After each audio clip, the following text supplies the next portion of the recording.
गोमांस कारबार संपर्कित वीडियो भाइराल पर एक्शन मोड रे पुरी जिला प्रशासन जो जो होटेल एवं अन्य स्थान कथा उठी सेठारे आरंभ होईची खोलताड़। प्रथम कार्यानुष्ठान स्वरूप सत्यवादी मटन पर चर्चित जया ढाबा को सील करा जायछि। आईन श्रृंखला दृष्टि एठारे पुलिस फोर्स मुतयन करा जायछि। गतकाली विलंबित राति रे मजिस्ट्रेट को उपस्थित रे जया ढाबा को सील कर दिया जायछि। अभियोगर सत्यता न जना पड़ा पर्यंत ढाबा बंद रहिबो। मांसर नमूना भुवनेश्वर ओयूएटी राज्य परीक्षागार को पठा जायछि। नमूना परीक्षार रिपोर्ट आसिबा परे परवर्ती पदक्षेप नियाजिबो बोली कहिसंती उपजिलापाल। ढाबा मालिक ए अभियोग को किंतु खंडन करिसंती। गतकाली सरकार तरफ सील करा जायतिला। आज जो अभियोग अच्छी खाद्य फूड सेफ्टी ऑफिसर निजर सैंपल कलेक्ट करते सील करा जायछि।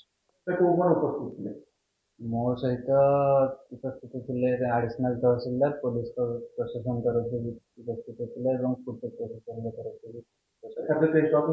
निश्चित जदि आलिगेशन अभियोग अनुसार किसी प्रमाणित हुए अनुसार कार्यानुष्ठान आईनगत कार्यानुष्ठान